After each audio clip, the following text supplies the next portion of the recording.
My heart is where the Hebrew home is. For where the heart is, that's where you find the Hebrew home. Hebrew home, Hebrew home. Good morning, Hebrew home.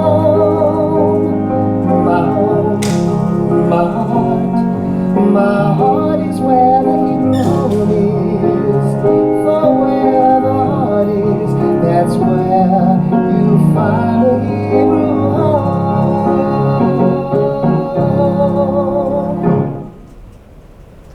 Good morning, and welcome to today's edition of Good Morning Hebrew Home.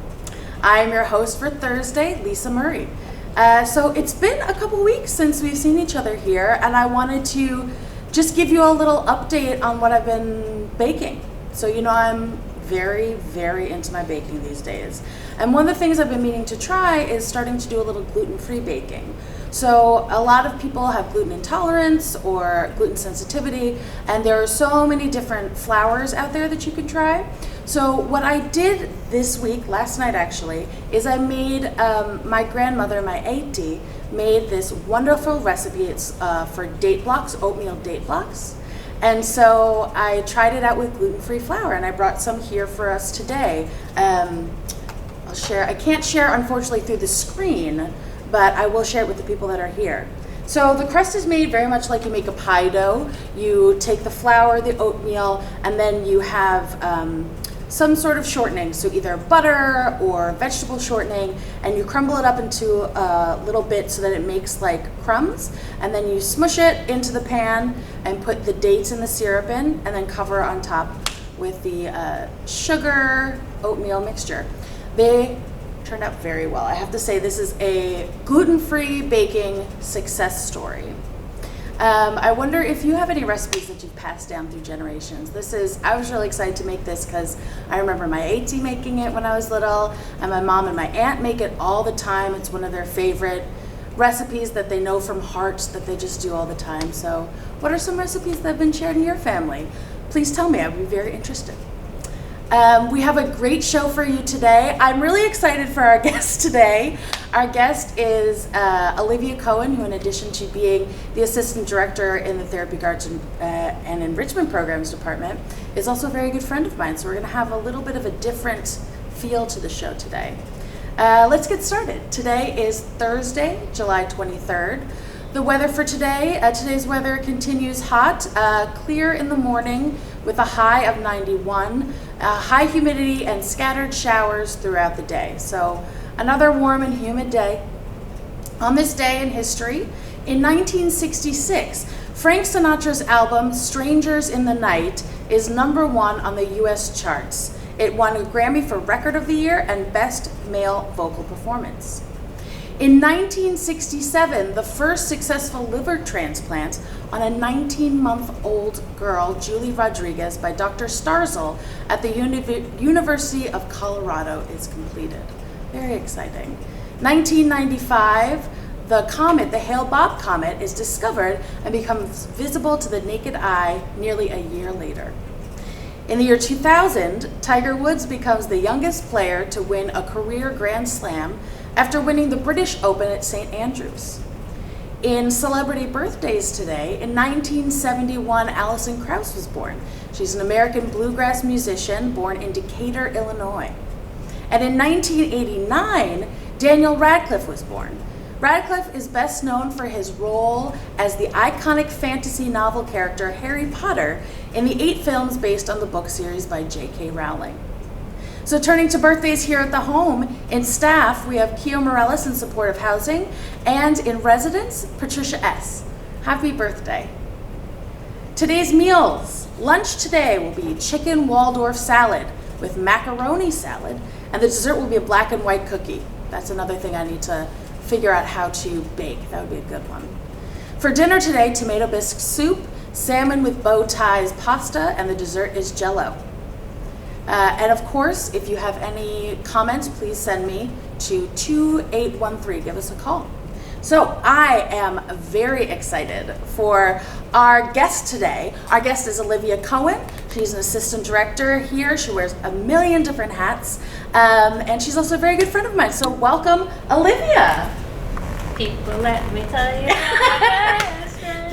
We should have had that logged up to start playing. Next time that'll be the theme song for Best Friend segment. I want it when I walk out, you know? Yes, you need entry, and then I will have Allison Pan, and you can do like a little... Yeah, I'm a very demanding guest. And as you should be, a guest and one of our, most frequent hosts, you know?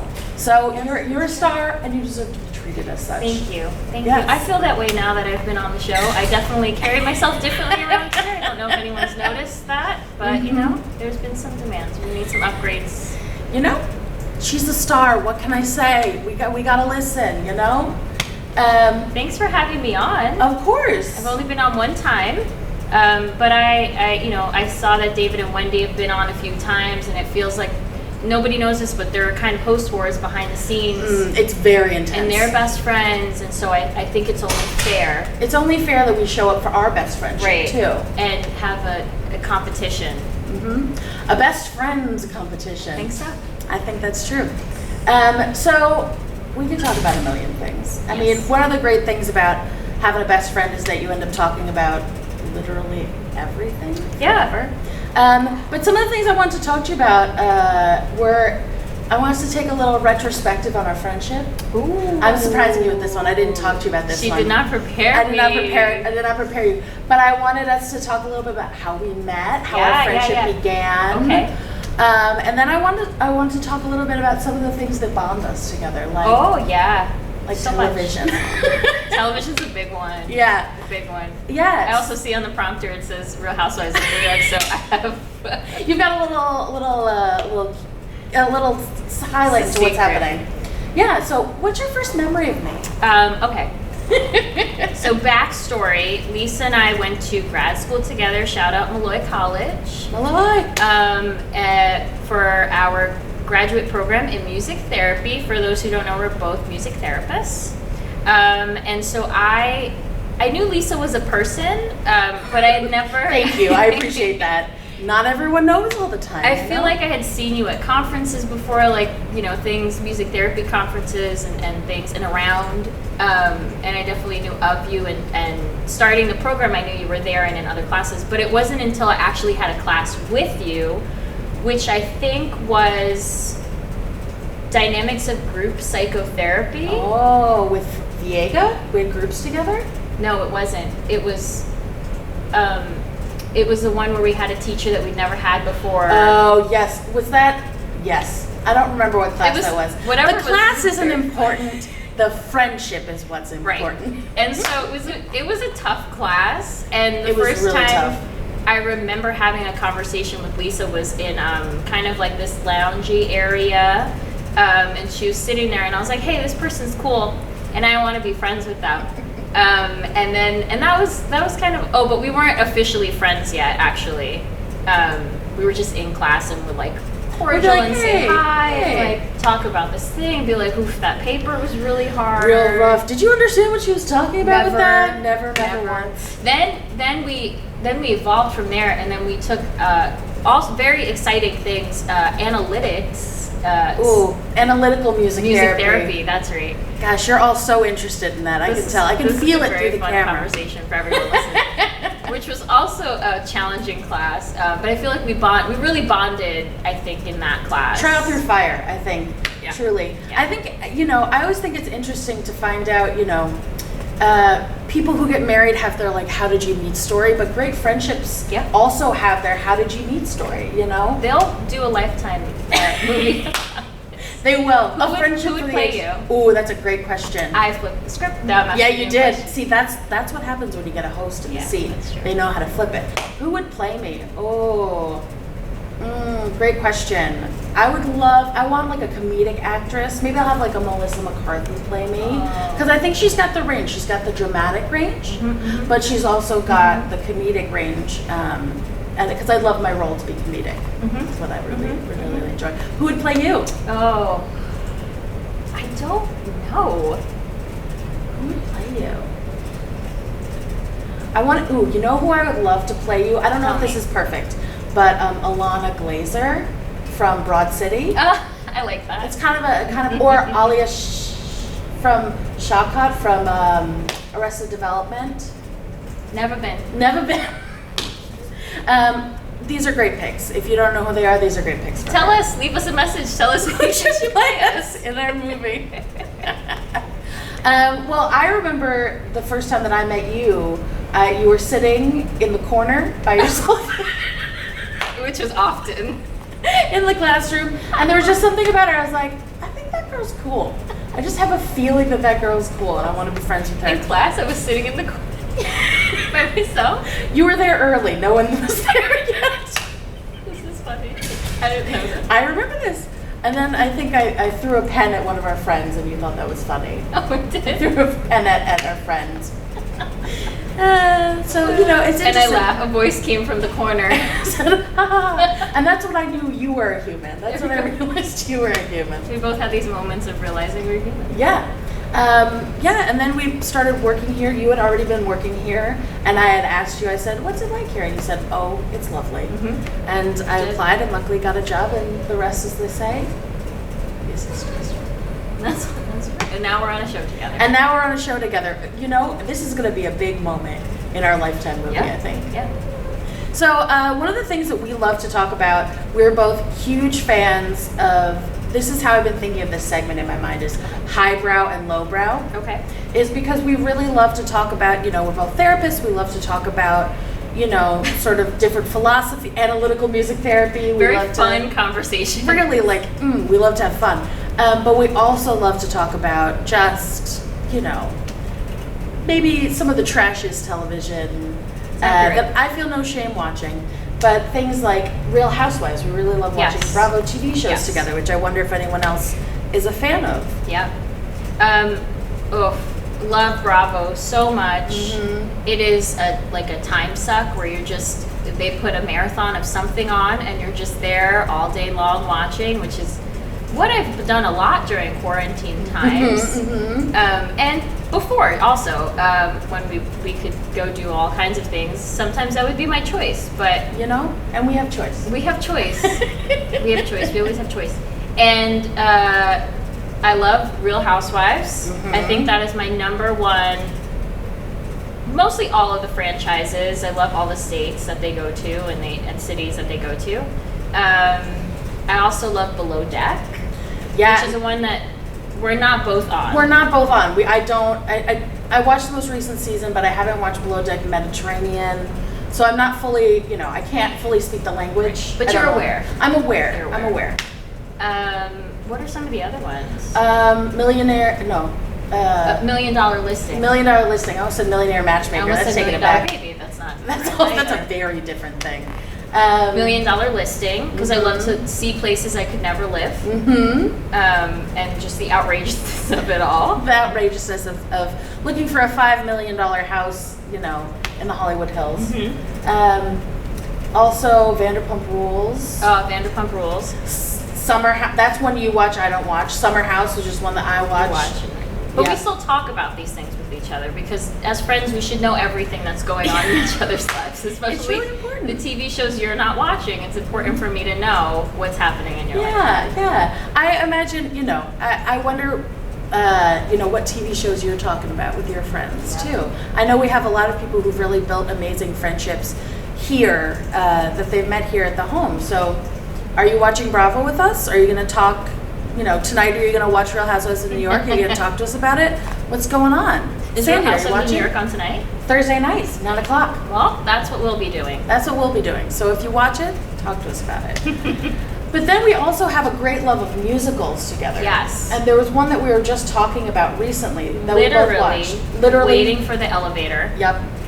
We were talking about Singing in the Rain, which is truly, I think, one of the best movies of all time, but also an amazing musical. I think bringing a musical, doing a musical movie is its own separate challenge, and that movie really holds up. Yeah.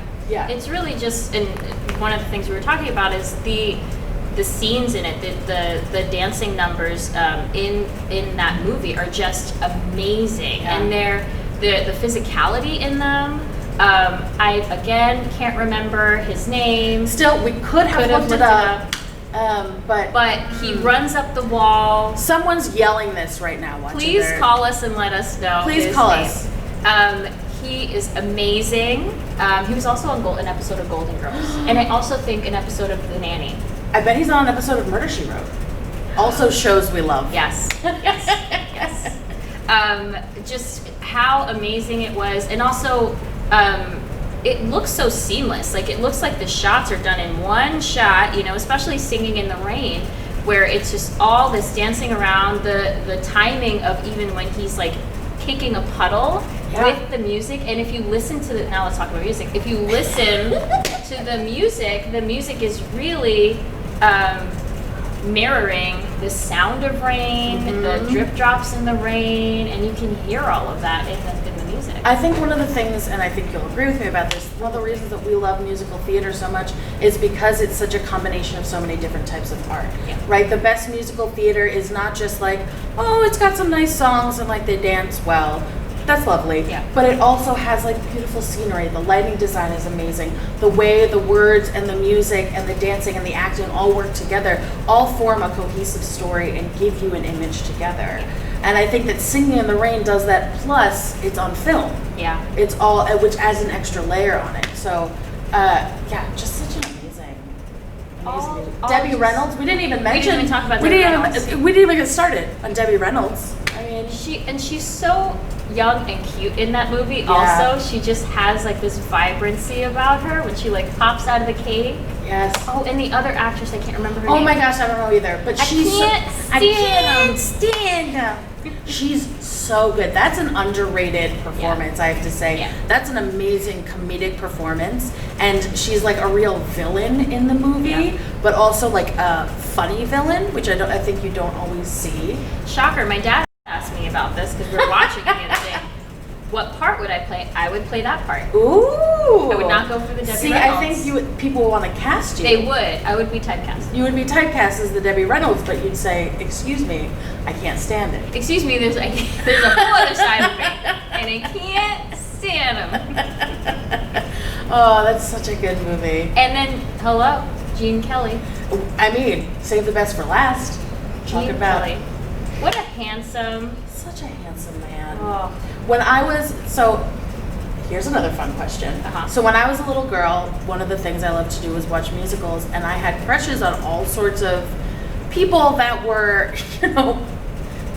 already I was a 4-year-old watching this having a crush on Gene Kelly, but Gene Kelly was, in addition to being a grown man, an older man by the time I was watching it. But Gene Kelly was one of my childhood crushes. Same. Gene Kelly and Cary Grant. Cary Grant. Oh. And my favorite Cary Grant movie is Arsenic and Old Lace. Old Lace and Arsenic? No, Arsenic and Old Lace. I think you're right. I've never seen that one. Love it. Gotta watch. I'm sure you guys are like, we've seen these 1,000 times, and you know what we're talking about. But you know what we're talking about.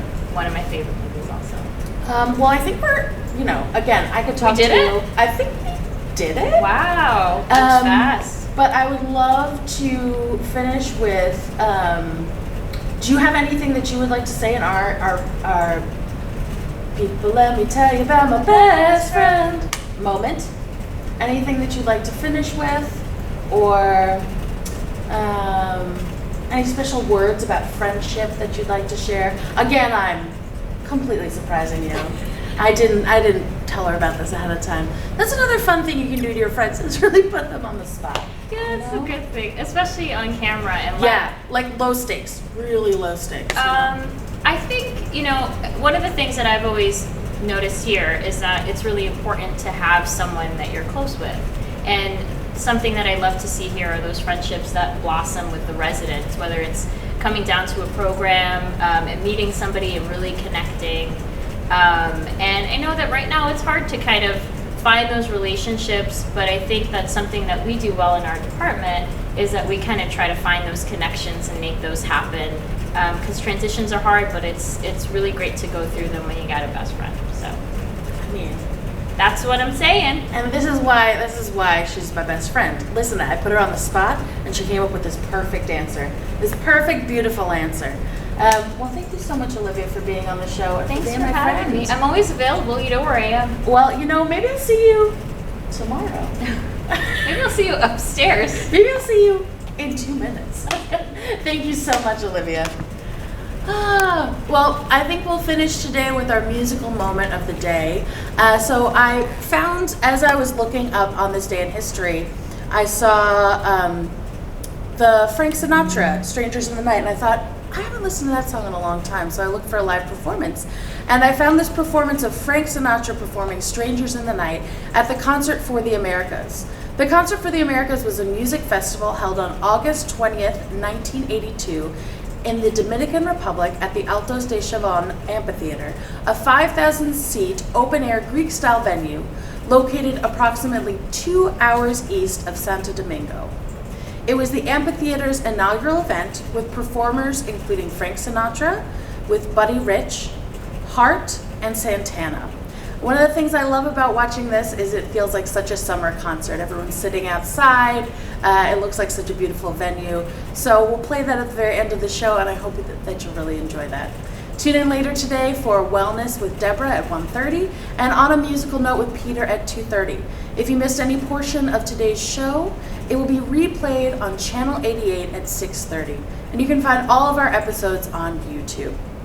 So we will see you tomorrow, same time, same place, same channel. Hebrew home, good morning, Hebrew home.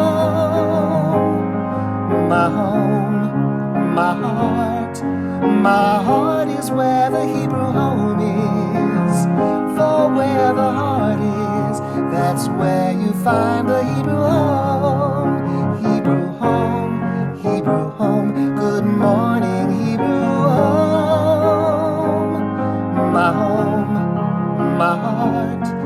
My heart is where